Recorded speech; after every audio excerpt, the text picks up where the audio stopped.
Good morning, folks. Christopher Dagger right here for episode 5 of Christ in the Car. Today I want to talk about objects and materialism. Now, it's very hard for us in life to detach from the stuff that we possess. Like right now, I'm sitting in a 2014 Nissan Sentra. Not a great car. Okay quality, gets me from point A to point B, but it's just a car, right? It's an object. Now, for a lot of guys, their car becomes more than an object. There's a relationship that develops with the car. Now, is that a good thing or a bad thing? On the surface, developing a relationship with an object doesn't seem to be that big of a deal. You can be attached to an object, you can basically really like the items that you possess to the point of loving them.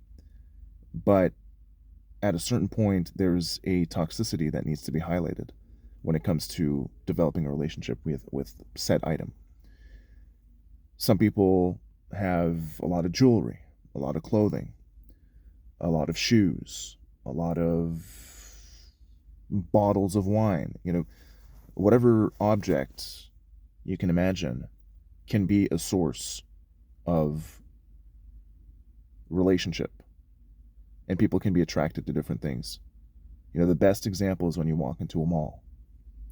And I have a story about that because yesterday I was at the mall and I overheard a conversation that a woman sitting next to me in the food court was having, and I'm going to tell you all about it.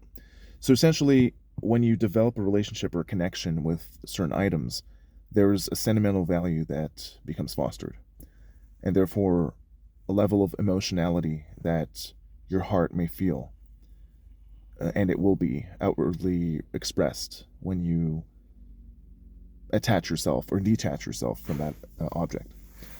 That's why, God forbid, when you lose an object, you go into panic mode, depending on the value of the object. If it's your wallet, you're going to go haywire. If it's, I don't know, like a page out of a newspaper that you already read, then maybe the sentimental value is not going to be there as much as your credit cards and your money and whatever else in your wallet. So same thing with a car. If God forbid somebody steals my car and I have to report that to the police, well, obviously I'm going to be stressed out and panicked and unsure of the outcome. That lack of certainty of finding the object once you lose it, that is definitely nerve-wracking and stressful, very stressful. So the emotional value that we attach to objects is not to be underestimated. Like, we all have these things. Now, the elephant in the room, as I'm having this conversation with you right now, is these objects can easily become idols. Cars are wonderful things. Clothing's wonderful things. Food is amazing. But the thing is, we cannot attach ourselves so deeply, so thoroughly to these objects, to these inanimate items, to the point of idolizing them and making them our gods. Because, idolatry, paganism, it's forbidden in the Bible. And again, when you become obsessed with something, it is an attack on the first commandment of the Decalogue. And you want to make sure that you're not committing such actions that can make something else take God's spot. That's the whole idea around objects, material, or even even immaterial things. It could be a sport. It could be a hobby. For example, music. We're not to worship music above God and put that as an idol in his place.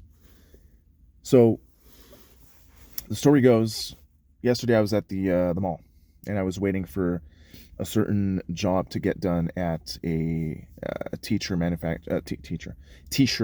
manufacturing boutique, and I was sitting in the food court just waiting for stuff to get done. And I overheard a conversation with a lady on the other side of some sort of wall, sitting right next to me, basically, but on the other side of the wall. And she was crying because I think, from what I could understand, from what I could pick up, she divorced a guy or had a separation, and essentially the guy sold one of her mother's items, and she was crying on the phone. She was talking to a friend, I believe, and she was really really emotional, and she highlighted several times, it's not about the item, it's about the sentimental value, it's about the sentimental value, the sentimental value. And I understand that, and she said it's the very last thing that she had from her mother, and the guy sold it. And I was like, well, either the guy was incognizant of the fact that this item had a sentimental value, or he really acted in an evil way to hurt her, because she was hurt. I could tell she was hurt. Now, on one side, I can definitely empathize with her and understand that, if somebody sells an object for which you have such a sentimental value, well, it's going to hurt. It's and he went out of line and he did something wrong. But on the other side, to put things into a larger perspective, it would really help her to understand that the only thing, the only one to be attached to with that much level of sentimental value or emotional investment, I would say, is God. And not only emotional, but a spiritual, a deeper limbic system spiritual investment would be to attach oneself to God. And if she kind of thinks in that way, she would start to think, well, whatever object that is, I don't know if it was a vanity or a piece of furniture, I don't even know. She has to understand that if it's gone for good and she can't get that thing back, well, at the end of the day, that thing is not an idol. It should not be idolized.